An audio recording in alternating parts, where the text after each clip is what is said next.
Bisa joget-joget, gemuk-gemuk, awok-awok. Ingat ya yang satu lagi tuh awok. Dulu 2014, 2019, Pak Jokowi itu selalu dikatakan sebagai orang yang pelangak-pelongok.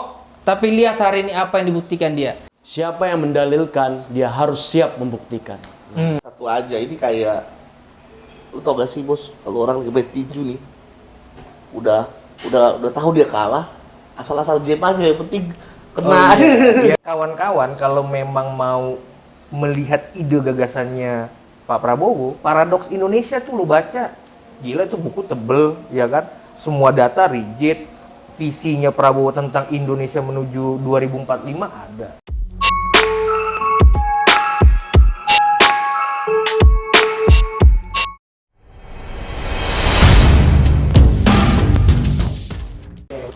Halo netizen, kembali lagi bersama kami Forsot, Forum Sok Tahu.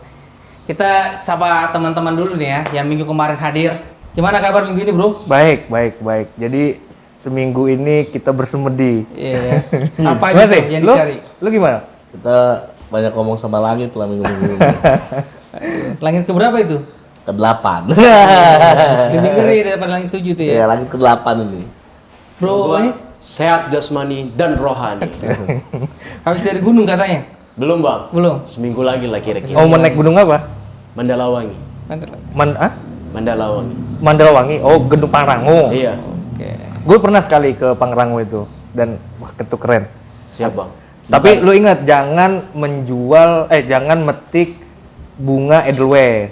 Abang? Kalau di gunung tuh jangan lu petik bunga Edelweiss, bunga abadi. Oh siap. Itu aturan itu. Aturannya. Gitu ya. Kenapa tuh? Ya itu nggak boleh lah karena Sakral memang lah ya. ya, bukan Bisa sakral, kerasukan atau gimana? bukan kerasukan karena itu memang bunga yang dilindungi. Oh, Gitu. Karena memang tumbuhnya mungkin susah kali ya. Cocok. Nah, kita mau bahas apa nih?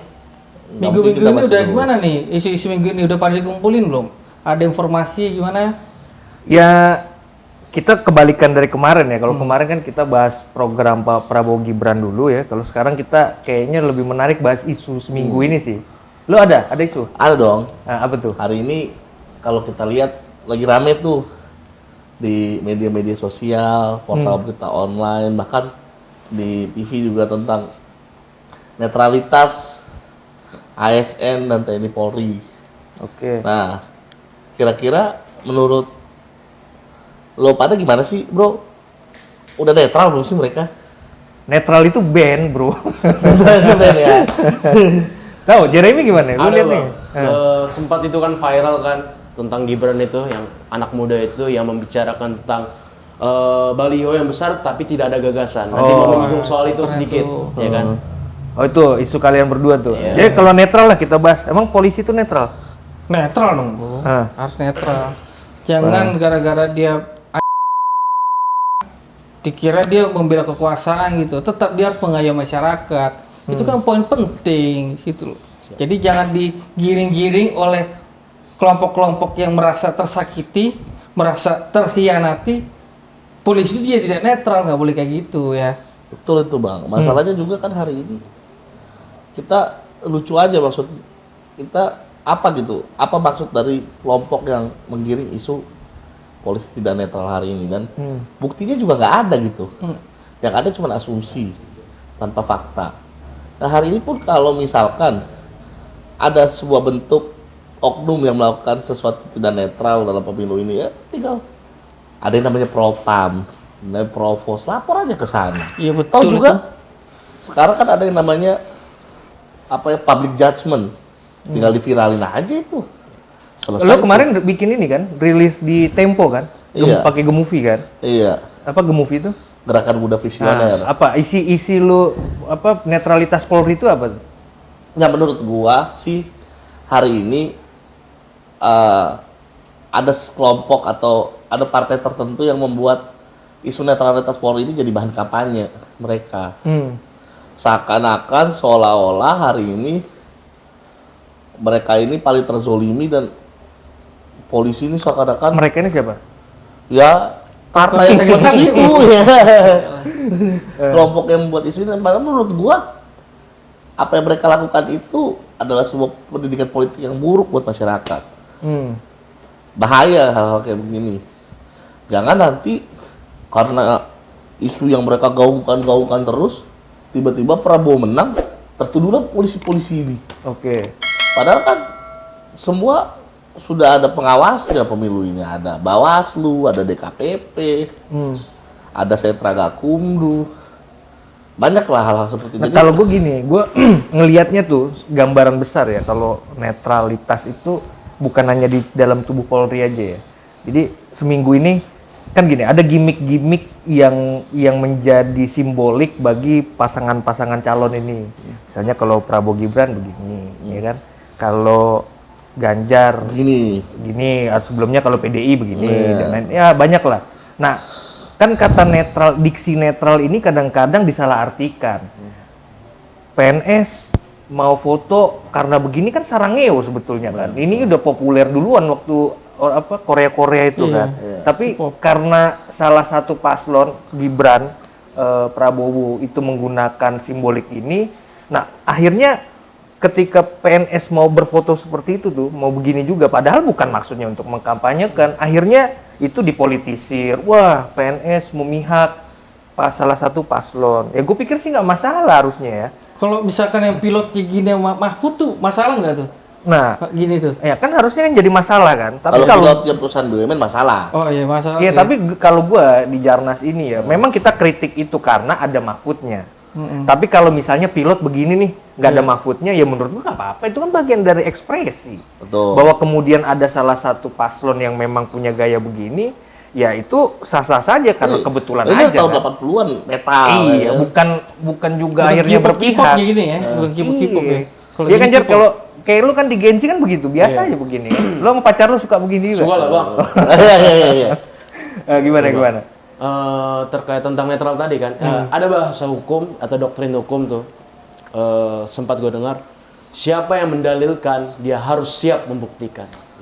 Jadi jangan kita mengasumsikan tetapi tidak ada dasar, ya kan? Apalagi tadi Bung Theo ini menyebutkan ada propam, ya kan? Ada divisi-divisi yang ketika misal Polri tidak netral, ya kan? Langsung saja dilaporkan. Sekarang kan bukti gampang, tinggal video, ya kan? Tinggal foto. Betul. Kalau misalnya asumsi tersebut tidak ada dasar, ya balik lagi itu kritisan atau cacian atau makian. Nah, Iya. Kira-kira itulah. Dan lucunya, hal-hal yang tidak ada fakta dan masih asumsi ini mau dia buat panja di DPR. Kan gila ini, Bos. Iya, artinya didramatisir. Iya. Ya. Memang yang kawan ini yang rambut putih ini suka banget mendramatisir keadaan Iya. ya. Tahu dia mau kalah. Iya, padahal bin yang mengkondisikan di Sorong itu binnya nggak dipanggil DPR tuh. Iya. Harusnya itu dulu ya. Oh, bin yang mana? Yang kemarin kita bahas itu? Iya, yang di Sorong itu. Oh, Kabinda. Yang lu bilang udah dicopot. Bener nggak tuh dicopot? Fakta integritas tuh ya. Iya. Di situ jelas ada namanya Brigjen. Ngomong-ngomong kalian mau ngopi nggak? Boleh. Ci, kopi Ci. Boleh Ci. Nah, terus Nah. kalau yang netralitas mau kita bahas terus nih, gue rasa sih udah netral lah. Iya. Maksud gue gini ya, gak usah lah itu didramatisir, bahwa kemudian lu merasa ditinggalkan dan lain sebagainya, ya itu bagian dari kehidupan. Udah biasa kita ditinggal pasangan kan. Nah, itu Iya. lebih gini sih, Bang. Lah kok cuma 3 nih bang? Saya enggak nih. Ini udah gak netral nih. Kacau ini. Enggak sih, Bang. Kalau yang gua lihat sih lucunya sih satu aja. Ini kayak lu tau gak sih, Bos, kalau orang lagi main tinju nih, udah tahu dia kalah, asal-asal jeb aja, yang penting kena. Ya itu biasa. Kalau pihak yang kalah itu biasanya dia serampangan, terus terkesan reaksioner, semua kayaknya salah gitu. Dan Itu lucunya mereka ini Ya. partai penguasa gitu yang sebenarnya biasa. Iya, berapa menteri? itu ya mereka panggil aja Kapolri. Betul. Netral. Betul. Ya main Iya, Kopulukam. makanya lucu aja kalau hal-hal ini sebenarnya buat isu ya. Ya didramatisir aja. Iya. Gitu. Kalau tadi isu lo, Jer? Ada salah satu anak muda ya kan, salah satu talk show TV juga bang. Oh, itu gue tahu tuh, anak muda yang nanya di Mata Natsua Iya. on stage di Jogja ya. Iya betul bang. Nah, namanya Gibran juga itu. Namanya Gibran juga, Iya. tapi bukan arah ke Gibran dia kan. Tapi beda nasib sama Gibran. Iya. Dia nggak punya. Makasih, makasih. Iya. paman ketua MK. Oke, terus? Iya, di situ di forum tersebut dia ketika Najwa-nya bertanya ya kan, terus dia memberitakan bahwasanya di Jogja itu selepas dia dari kos ke kampus ada baliho besar, ya kan, baliho besarnya ini gambar Naruto ya kan, terus ada tangan dua gini. Nah, Ini buat wibu-wibu ya. iya, nah gini bang, di situ dia menjelaskan bahwasanya ada salah satu paslon mengarahnya ke nomor urut 2 ini, Prabowo Gibran ya kan, menjelaskan bahwasanya balihonya besar tapi gagasannya tidak ada, ya kan. Nah sekarang gini bang, kalau misalnya dia mencerminkan ke paslon nomor 1 dan paslon nomor 3, kita melihat apakah di dalam baliho tersebut ada gagasan? Iya. Pertama, dan yang kedua bang, gagasan program kerja visi misi yang paling banyak ya kan di antara 3 paslon ini siapa? Dan yang paling By data, kalau kita kan berbicara by data. dan yang paling mungkin untuk dilaksanakan Dan ya. paling mungkin dilaksanakan, bukan hanya janji kampanye ya kan. Nah, kira-kira seperti itu bang. Mengapa yang hanya dikritisi hanya paslon nomor urut 2, nomor urut 3 juga begitu, nomor urut 1 juga begitu. Karena gini bang, kalau baliho itu kan bukan menjelaskan visi misinya. Visi misi bisa kita cari di internet mungkin kan. Sekarang kan zaman udah update ya kan. Iya lah. Nah, Gini, mungkin bapaknya caleg dari Iya benar. mungkin bapaknya ketua Kayak gini nih ya. ketua ranting ya kan. Ini kan forsot kan. Kalau kita bikin di sini tulisan visi misi juga begini, orang juga nggak bakal baca. Iya. Tujuan baliho itu kan supaya apa yang ditampilkan direkam orang, diingat orang. Dan diterjemahkan sendiri sama dia ya Iya. kan. Jadi kalau lu di baliho lu tulis visi misi panjang-panjang, siapa juga yang mau baca, orang sepintas lewat. Iya. Beda sama jualan rumah gitu komplek ya kan. luas tanah, Luas. Ya tapi lu lihat kalau jualan rumah itu pasti yang paling gede tuh harganya berapa, karena itu yang diingat orang. Oh, rumah ini harganya sekian. Betul, betul. Sama. Di baliho itu kan pasti nomor urutnya ya kan, nomor urutnya, namanya itu yang harus harus di publish ya kan. Nah, lain hal tentang visi misi. Tentang visi misi ya, kita cari aja tentang Kalau mau tahu visi misi, beli Gimana bukunya tuh? Prabowo, Betul, apa itu? tentang paradoks Indonesia. Iya, jadi gini, gue juga menotis itu tuh 1 minggu ini. Jadi memang di media sosial tuh banyak kritiknya ya. Dia nih hanya gemoy-gemoy, joget-joget doang. Mana gagasannya? Nah lucunya kan Pak Prabowo ini kan udah 3 kali Nah. ikut dalam kontestasi pilpres. 4 sih sebenarnya. Iya sampai sekarang 4. Waktu 2009 kan dia wakil Oh iya, presiden. iya, ya. wakil presiden. 3, sekarang yang keempat. Nah, di situ banyak gagasannya, dia pidato, ya kan? Dia menyampaikan, bahkan gua nih dulu dari mahasiswa, perjuangan gue itu misalnya sama satu firm dengan Prabowo. Kembali ke Undang-Undang Dasar 1945. Itu dia sampaikan di 2019. Konkret Itu ya? dia sampaikan di 2014. Artinya Bahkan memang kita ingat 2019 yang dia sampai bocor ya kan. iya, karena apa? Kan itu udah dijelaskan waktu sama Hasan Nasbi itu kan. Ketika dia ngobrol, Prabowo kenapa waktu itu suka marah-marah? Ya sederhana aja, dia nggak suka ketika melihat Indonesia ini dalam konteks bernegara dijajah dalam tanda kutip oleh asing. Ya kan? Itu yang dinotis Pak Prabowo. Nah, balik lagi nih, ini kawan-kawan kalau memang mau melihat ide gagasannya Pak Prabowo, yang tadi paradoks Indonesia tuh lu baca, gila itu buku tebel, ya kan? Semua data rigid, visinya Prabowo tentang Indonesia menuju 2045 ada. betul Bang. Jadi nggak usah didramatisir nih, lagi-lagi didramatisir bro. Tapi yang gue tangkap gini, persoalan gagasan sama gemo-gemo ini ya, yang mudah-mudahan ini ada 2 hal, antara nggak tahu sama nggak mau tahu gitu loh. Nah, kalau nggak tahu kirim WA biar gue kirim nih apanya visi misinya gitu loh. Ada apa aja program unggulannya. Kalau dia mau buku, lo kirim juga bukunya. Iya. Bayar Nah, tapi. di program unggulan itu nggak ada makan siang gratis. Nah itu gagasan tambahannya Pak Prabowo. Terus sama misalkan 1000 lapangan pekerjaan untuk food estate yang akan dikembalikan ke masyarakat nantinya. Nah itu pemikiran-pemikiran itu dicuri sama si kelompoknya Ganjar. Nah itu kayak gitu-gitu tuh tahu nggak apa nggak mau tahu tuh. Jangan asal ngecap, membangun opini ke masyarakat seolah-olah nih Prabowo cuman bisanya joget-joget gitu loh. Nah sebelum pilpres kali ini, jauh sebelum itu Prabowo itu memang udah suka joget gitu loh. Joget apa nih? tek tek tek tek tek tek tek tek bukan gitu. Joget Papua, silat. joget-joget kayak gitu loh. Ya, waktu Jadi dia mau- bukan hal yang baru untuk Pak Prabowo itu. Iya, dari joget-joget. 2019 pun dia udah joget-joget tuh Iya. waktu ke KPU.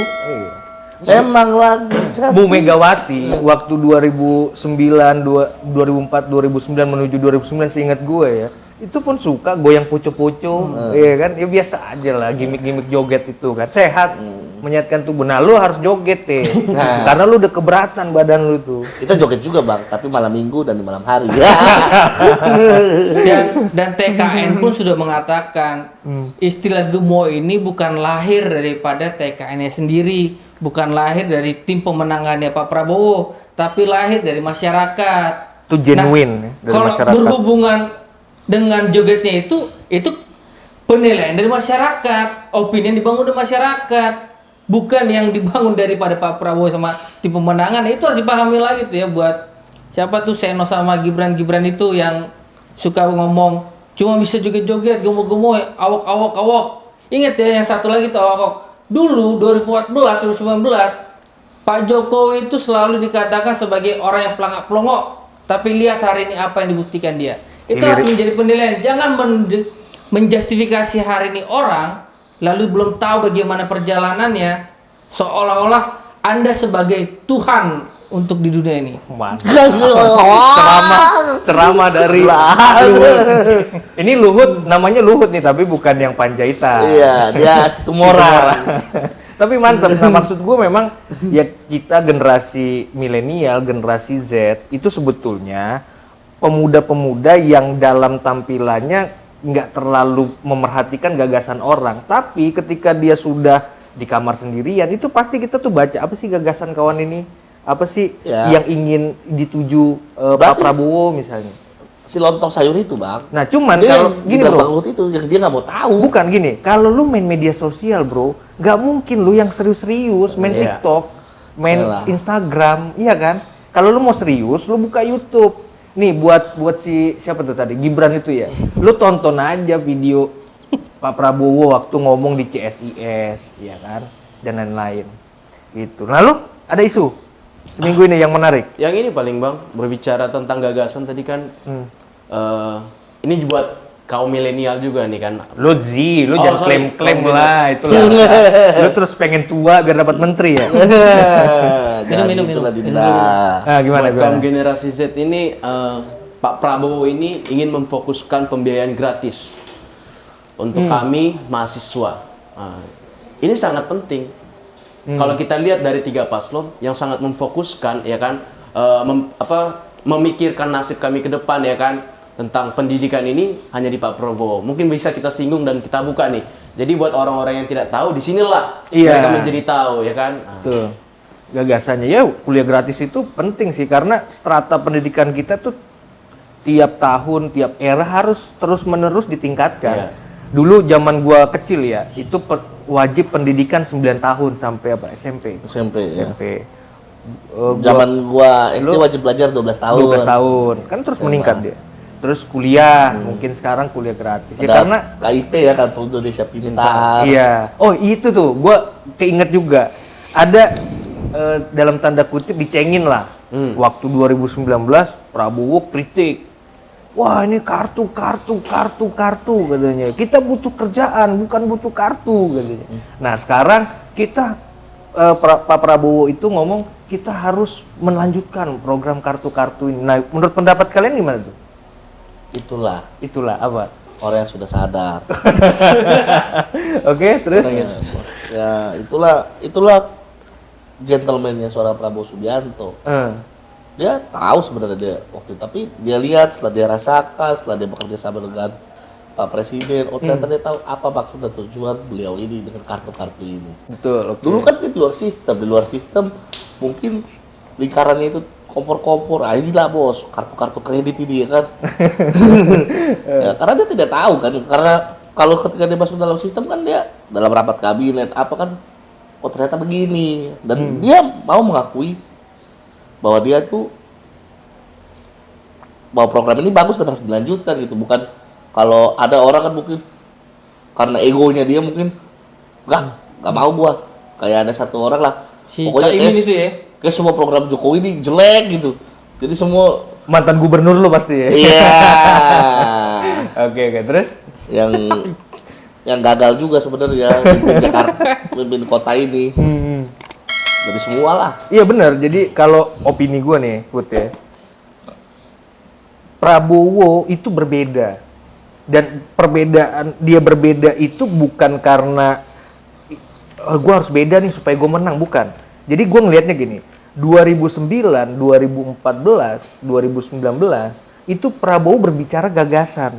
Karena memang dia tidak pernah masuk dalam struktur pemerintahan. Artinya apa? Lu kalau nggak pernah masuk dalam struktur pemerintahan, maka hal-hal yang kurang apa? Intinya teknis, hal-hal teknis. Gagasan lu mau ejawantahkan dalam program itu bentuknya seperti apa? Nah itu yang kurang dari Prabowo. Nah ketika dia masuk nih di kabinetnya Jokowi, masuk pemerintahan. Nah namanya manusia ya, manusia itu kan belajar bukan hanya kita saat sekolah, tapi tiap hari belajar. Di waktu masa tua pun kita bisa terus belajar, mengembangkan diri. Nah Pak Prabowo itu belajar dan akhirnya berkembang. Ya. Yang tadinya dia cuma ngomong gagasan, sekarang dia sudah bisa menerjemahkan itu ke hal-hal yang teknis. Nah, dan kerennya Pak Jokowi itu, dia kasih juga, nih Pak Prabowo, lo kerjain nih food estate, ya kan?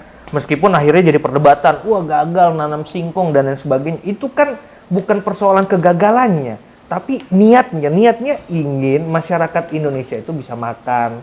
Masyarakat Indonesia itu punya pangan ketika nanti ada krisis pangan dunia, kita tuh punya pangan. Bahwa kemudian gagal itu kan teknologi riset. Dan itu artinya kan kita riset dia juga seorang yang samina watona sama pemimpinnya, Bang. Sebenarnya bisa aja dia bilang, "Lah, kok jadi gua? Ada pertanian. Kok jadi gua?" Bisa aja dia buang badan begitu, tapi kan enggak. Karena dia seorang pria yang penuh tanggung jawab, taat pada pimpinan, apapun maka diambil. Siap. Iya, betul. Kayak kuliah gratis tadi, gimana tadi? Iya, kalau kita berbicara di data ya Bang, ini sebenarnya sangat memprihatinkan sebenarnya. Dari 280 juta rakyat Indonesia, hanya 6% lah bisa dikatakan mencoba sarjana. Hanya 6% aja yang lulus sarjana. Mencoba Sorry, sarjana. bukan mencoba. Ini so tau lah lo nih ya. Bukan Bang, ini berbicara tentang data. Di mana datanya? Dari mana datanya? Datanya itu di LDPP. Apa tuh LDPP? Lembaga Pendidikan di Indonesia lah. Oh iya. Di atasnya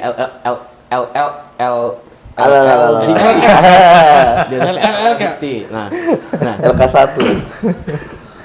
Nah, itu dia Bang. Kalau berbicara tentang pembiayaan gratis kan, kita tarik ulur. Yang menyebabkan itu kan pertama, sarana dan prasarana pendidikan ini kan saat ini masih kurang. Betul. Kedua, tenaga pendidiknya juga. Ya kan bisa dikatakan tenaga pendidik kita ini ada juga tuh Bang. Masih gua alamin nih Bang. Di SMA itu ya kan ada tuh yang cuman gelarnya cuman SMA. Oke. SMA ini SMA negeri ya. Gua nggak menyebut SMA negeri di mana. Dia cuman gelar SMA tapi bisa dia mengajar di pendidikan. Di strata menengah atas ya kan. Nah, ini juga menjadi acuan juga ya kan. Acuan kita sebagai milenial ya kan. Sorry, sebagai Gen Z ya kan. Kita melihat dari 3 paslon ini yang paling memfokuskan tentang pembiayaan gratis ya kan, tentang sarana dan prasarana pendidikan itu ya bisa dikatakan hanya di paslon nomor urut 2. Dan itu gue sepakat sih, yang tadi lo bilang masalahnya itu nggak cuma infrastruktur pendidikan sih. Infrastruktur pendidikan itu udah ada, tapi bagaimana yang tadi lo bilang tenaga pengajar. Nah itu berhubungan juga dengan programnya Pak Prabowo yang selanjutnya ASN, guru, buruh, hidup sejahtera. Ya. Nah jadi banyak orang sekarang kan nggak mau jadi guru, kenapa Bos? Iya. Gajinya Kesejahteraan tadi. Kesejahteraan. Padahal dia bilang pahlawan tanpa tanda jasa. Janganlah kita berlindung di balik kata kemunafikan pahlawan tanpa tanda jasa itu. Iya. Guru itu yang mendidik seorang bisa jadi presiden itu guru, Bos. Iya. Jadi sebenarnya hak guru itu harusnya sejahtera seperti apa yang akan dicanangkan oleh Pak Prabowo nanti. Nah, maka dari itu sebenarnya ya, lu kok jadi serius banget sih maka dari itu. Nah, tapi ini ada yang menarik sih. Banyak seminggu ini tuh yang bilang Prabowo Gibran atau khususnya yang dinotis tuh Gibran itu kenapa sih jarang hadir di diskusi-diskusi publik? Lo tahu tuh isu itu, lo udah denger gak? Ya itu. Dalam acara-acara, tapi enggak Iya, bang. Kemarin dia waktu acara salah satu organisasi Kristen datang dia. Oh, organisasi lo tuh. Iya. Enggak, yang tampil debat, bukan debat lah, diskusi yang menghadirkan tiga calon, tiga paslon. Mungkin dia sibuk bos. Iya, kalau lu Kalau gimana? gue ngeliatnya gini, Gibran ini nggak mau terlalu fokus kampanye di kampus-kampus ya. Artinya masyarakat pun harus melihat nih apa yang pengen disampaikan. Artinya kedekatan intim sudah dibangun lebih awal terhadap masyarakat. Yes. Kalau cuma berbicara dengan mahasiswa kan nggak harus setiap kampus dikelilingi gitu loh. Dia sama kayak bapaknya lah. Dia lebih sering ke pasar-pasar Iya, ke iya. kampus-kampus. Ya buah kan gak jauh Ya mungkin pohonnya. Gibran pengen itu yang pengen dilakukan, bukan sibuk dengan diskusi Retorika, mahasiswa ya kan? gitu-gitu enggak. Makanya dijawab tadi sama Jeremy tadi kan. Ya cuma 6% kok ya. Iya, betul. Masyarakat yang kuliah. Ya, artinya sisanya masyarakat yang memang berkumpulnya di ruang-ruang terbuka itu, mau pasar, jalan raya, apa segala Di macam, pantai, rumah-rumah. nelayan. Iya. Nah, artinya memang itu sebetulnya kan gini, narasi yang dibangun, oh si Gibran ini nggak datang untuk menyampaikan wacananya Karena dia wacana. bukan gara-gara udah yakin nih pasti menang. Kalau dua paslon lain kan pengen mengambil suara rakyat, ya kan? Kalau Gibran karena udah yakin pasti menang nih, karena instrumen kekuasaan mendukung dia. Sebetulnya bukan itu. Dia lebih pengen berkomunikasi dengan masyarakat yang betul-betul ada di bawah. Dan itu Tapi- mayoritas dari masyarakat kita. Gue potong dulu bos. Bebas. Masalah pasti menang, udah pasti menang satu putaran. jadi Iya betul. Dia orang karena bukan karena instrumen kekuasaan, Nah, itu tapi yang harus karena lu ngerti. rakyat bersama beliau. iya. Karena seperti kata Bang Adian, dia hadir dan mencium keringat rakyat. Betul. Dia datang ke kampung-kampung nelayan, dia datang ke rumah orang miskin. Dia cium keringatnya, dia tahu apa penderitaan dia. Seperti apa yang dibilang Bang Adian itu puluh. Iya. Betul tuh. Itu karena Gibran gak diusung PDI aja ya kan. Kalau Iya. diusung PDI, Masuk lah itu, masuk Iya. barang itu tadi dia bilang itu. Dia cium keringatnya. Ngeri. nah kalau persoalan itu gimana tadi? Yang mana itu, Bro? Persoalan kuliah bagaimana nanti pastinya setelah habis kuliah menciptakan lapangan pekerjaan. Karena kan Gibran juga pernah ditanya tuh, Iya sama wanita itu ya. gimana nih, gue udah S2 katanya kan, masalah pekerjaan. Lalu Gibran jawabnya ya lu wirausaha. Lu gimana? Ya kalau gue nangkapnya itu jawaban yang pas ya. Jadi masyarakat itu enggak, rakyat yang baru lulus ya, pemuda yang baru lulus enggak disibukkan dengan menunggu ngelamar kerja, nunggu ngelamar lagi, nunggu lagi panggilan, enggak disibukkan gitu. Nah, namun ke depan pemerintah juga butuh pendukungan terhadap orang-orang yang pengen buka lapangan kerja, tidak dipersulit dengan terhadap pinjaman. Saat ini kan orang ada banyak BI checking gitu gara-gara pinjol. Nggak pinjol pun tiba-tiba ada BI checkingnya gitu, jadi sulit. Gara-gara Ya lupa kan? bayar pay later, GoFood. Kayak gitu kan ya. Cuma pay letter 100.000 tiba-tiba BI checking nggak bisa minjam kayak gitu. Ya pemerintah pun harus lebih apa namanya? Menemukan solusi lah untuk masalah ini. Iya, lebih lebih terbuka lah, Lebih renggang ya. nggak mempersulit. Kayak Nah, Tapi sebenarnya kalau enggak, anak muda ini gimana? Lu kan lu semester berapa, Jar? Semester 3. Semester 3. Nah, gimana menurut lu lapangan pekerjaan setelah lu selesai kuliah nanti gimana? Ya gini, kalau kita berbicara tentang keadilan itu kan harusnya merata ya kan. Oke, saat ini bisa dikatakan gue pembiayaan kuliahnya masih bisa lah ya kan. Tetapi kan anak Indonesia kan bukan cuman gue ya kan. Banyak anak-anak Indonesia yang tadinya dia mau masuk ke perguruan tinggi tapi terhalangin oleh ekonomi. Nah, UKT. betul ya kan. Apalagi saat ini kan banyak tuh, kita nggak perlu sebut lah kampus biru itu kan. Banyak hal-hal komersial yang dilakukan oleh kampus-kampus kan saat ini kan. Nah, disinilah adanya gagasan tentang pembiayaan kuliah gratis ini. Iya. Bagaimanapun juga kan yang tadi saya sebut tadi Bang, bukan saya seorang lah ya, anak Indonesia kan, tapi banyak anak-anak Indonesia dari Merauke ya kan sampai Sabang. Sabang. Tapi ya sorry kan? bentar bro, lu ngantuk ya? Nggak Yang ngantuk. ditanya sama dia masalah pekerjaan yang lo jawab masalah kuliah. Lo ngantuk lu. Minum dulu kopi Gitu. juga. Oke. Minum dulu kopi. Nah jadi gini, kalau gua ngelihatnya gini, Bu. Minum. Iya kan dah. Problemnya hari ini kan lapangan pekerjaan, ya kan. Mindsetnya yang mengkritik itu bahwa pemerintah lah yang menciptakan lapangan pekerjaan. Betul begitu kan? Betul. Berarti kan mindsetnya kan. Nah Gibran dia ngomong begini, ya kalau memang lu gelar lu udah tinggi, lu belajar udah lama, ya lu bikin usaha dong. Artinya apa? Ya lu ciptakan dong lapangan pekerjaan. Nah gua kebetulan kan pelaku usaha UMKM. Siap. Karyawan gue ada beberapa ya, nggak perlu gue sebutin. Tapi begini, daripada gue harus bekerja dengan orang lain, gue yang milenial nih, lebih baik gue membangun kerajaan usaha gue dan gue mempekerjakan orang yang belum bekerja. Daripada lu menuntut, pemerintah sediakan dong lapangan pekerjaan, itu satu. Yang kedua, kalau lu ngomong lapangan pekerjaan, Prabowo itu mau mendukung program hilirisasinya Pak Jokowi. Pak Prabowo itu mau melanjutkan hilirisasinya Pak Jokowi.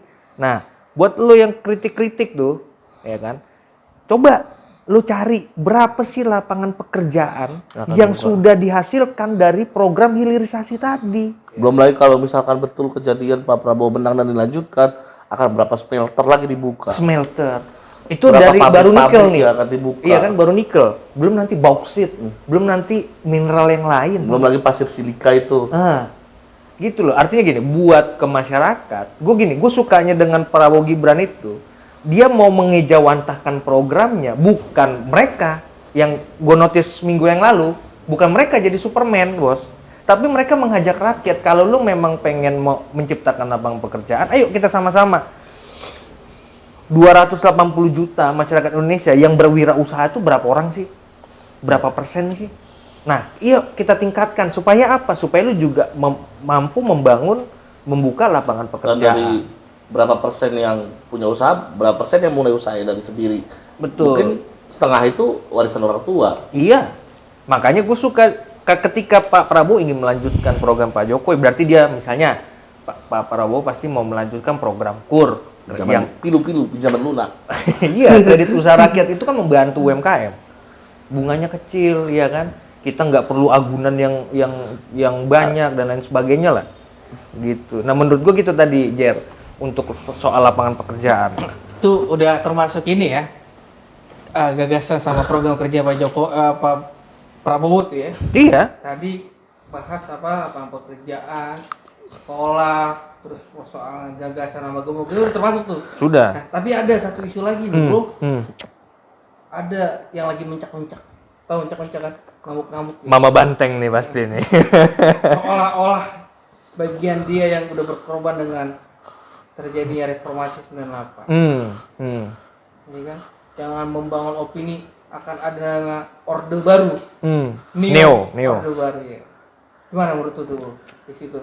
Yang ini dulu, yang mencak-mencaknya itu, bro. Pantes. Atau lu gue takutnya gini, setelah mencak-mencak, tiba-tiba ke Singapura, bro. Oh gitu, Nah. sakit. Iya. Jadi gini. Drama untuk nggak tahu menaikkan ya. suara nih. Kalau gue sih ngeliatnya, gue kebetulan punya nenek, Pak. Iya. Nenek gue tuh suka marah-marah dengan hal-hal yang nggak jelas. Oh gitu. Iya, memang udah fasenya. Tiba-tiba dia bilang kacamata Tapi gini hilang lah, deh. apalah. Buat ini ya, Ibu Mega ya, biar apapun, gue secara pribadi tuh ngefans sama beliau. Dia salah satu role model gue dalam mempertahankan idealismenya. Ya buat gue, Mama Banteng ini jadi salah satu panutan tokoh bangsa ya, buat gue. Jadi lu bayangin lah seorang perempuan ya kan yang di dalam tanda kutip ya dihabisi sama orde baru, itu luar biasa sih. Dan kita harus apresiasi itu, anak-anak muda apapun yang dia lakukan sekarang, tapi dia pernah melakukan hal yang luar biasa. Yang menurut gue ketika gue coba menyelami kebatinan di zaman itu ya belum tentu juga gue berani, ya kan? Mama Banteng berani nih. Nah, kaitannya dengan pidatonya sekarang ya buat gua jangan juga itu jadi mendramatisir keadaan politik hari ini. Bahwa kemudian dia punya catatan sejarah yang luar biasa, ya kita apresiasi, kita letakkan itu di tingkat paling tinggi bagi tokoh bangsa. Itu luar biasa. Tapi Jokowi ini kan bukan produk orde baru. ya kan? Prabowo itu juga bukan produk Orde Baru. Produk itu artinya apa? Orang-orang yang dihasilkan di Orde Baru. Di kader. Prabowo itu di Orde Baru dia jadi TNI. Tidak ada kaitannya dengan pemerintahan Orde Baru. Ya TNI kan lembaga independen. Iya kan? Lucunya Gibran lahirnya aja umur berapa? Waktu 98 Gibran umur berapa? Apa hubungan, apa kaitannya dengan Orde Baru? Bapaknya jelas-jelas di kader di PDIP. Nah, kalau memang itu produk Orde Baru, bapaknya itu, ya kok bisa jadi kader gitu loh, iya kan? Dan jadi presiden lagi. Kalau kita notice abang lo itu yang tadi lo sebut kan berapa kali? 7 kali, iya kan? Bapaknya itu ditolong oleh PDIP, ya karena dia kader. Dah terus kenapa sekarang lo mencak-mencak Mama Banteng? Ya menurut gue sih gitu, tapi kita tetap hormat sama beliau ya. Tapi dengan partainya sebagai partai penguasa, menurut lu tuh pantas gak sih dia ngomong kayak gitu? New Orde Baru, masa dia nggak tahu sih partai sebagai partai penguasa? Itu kan udah dijawab Theo. Iya, arti Kalau petinju itu, kalau mau kalah, gayanya tuh begini-begini aja kalau petinju tuh. Udah mau, ini kan karena mau kalah, udah. Asal jab aja udah, yang penting kena. Gak terukur lagi jab ya Pak. Padahal yang dipukul wasit ternyata. Iya, dipukul wasit ternyata. Terus wasitnya marah, dianggap itu tidak netral. Padahal Iya. dia mukul. Iya kan? Tapi ada harus dipahami gini, ini kan pembangunan opini ini kan sangat cepat dirasakan masyarakat grassroots ya. Ini bisa dipahami sebagai akan ada perlawanan besar nantinya. Jangan ketakutin lah. Pesan-pesan kalian nih terhadap masyarakat itu seperti apa untuk menanggapi isu seperti ini?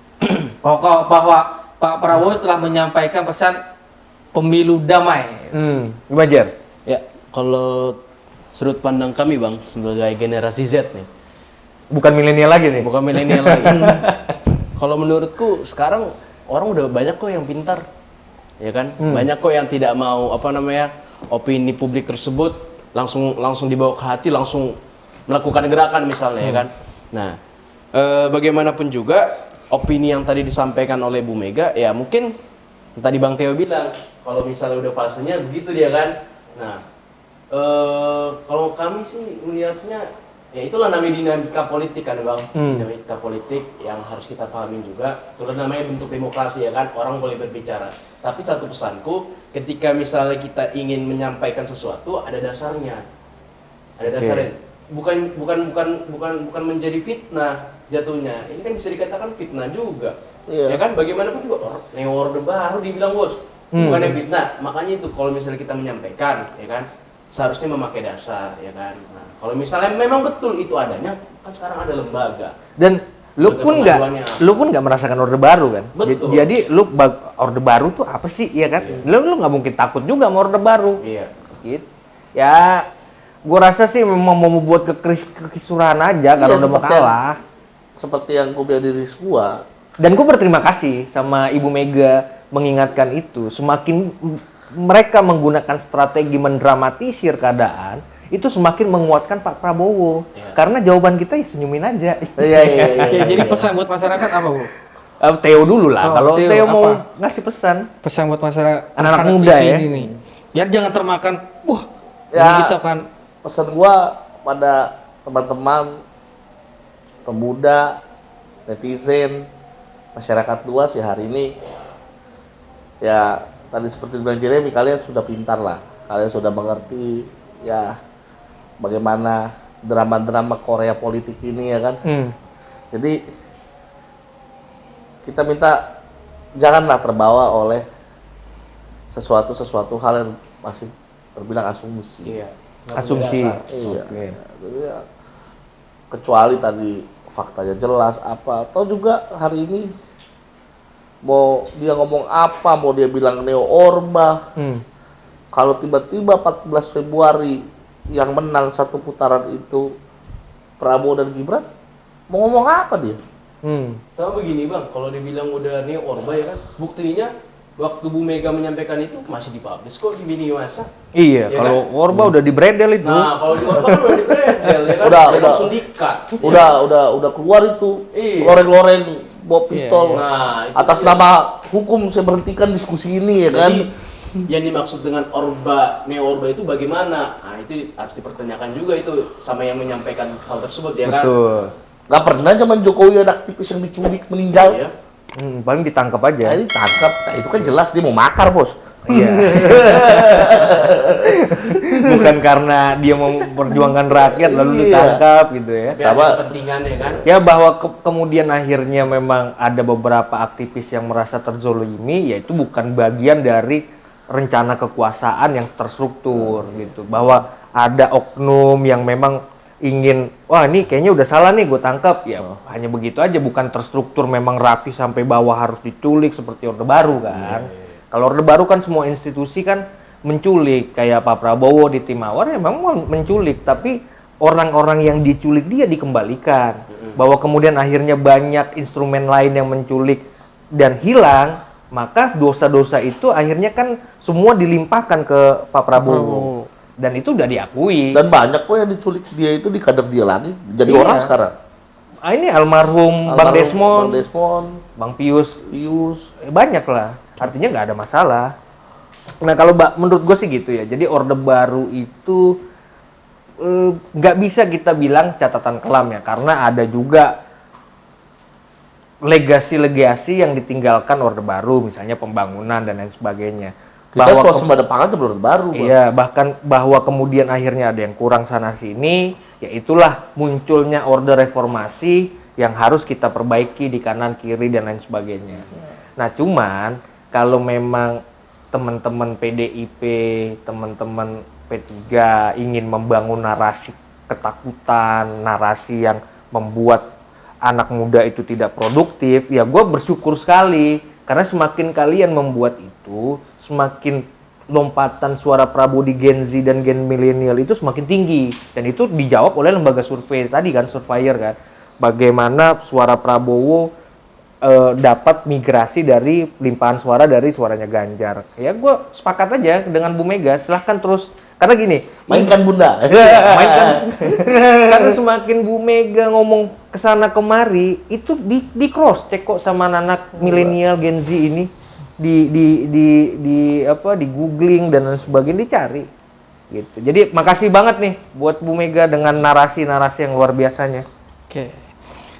Jadi sebelum saya tutup, Udahan nih. udahan. Aduh. Panjang udah semua kita bahas ini. Ini pokoknya kita Sabtu, Ini- hari Sabtu ini kan ceria banget lah kita ini ya. Subchair. Sabtu. Jangan lupa semua masyarakat kami ajak untuk joget gemoy. Hari Sabtu. Sabtu ceria. Setiap Sabtu ya joget gemoy dong. Dan pakai baju warna biru ya, jangan lupa. Oke, sebelum saya tutup, ada hashtag yang disampaikan sama KPU, saling jaga, dan hashtag dari Pak Prabowo pemilu damai. Untuk semua masyarakat Indonesia jangan mau termakan isu, pelajari lagi apa yang isu didapat, perbanyak referensi untuk mengetahui apa itu menjadi kebenarannya. Kepada semua, minggu depan kita kembali lagi netizen dari Forsot. Salam Forsot.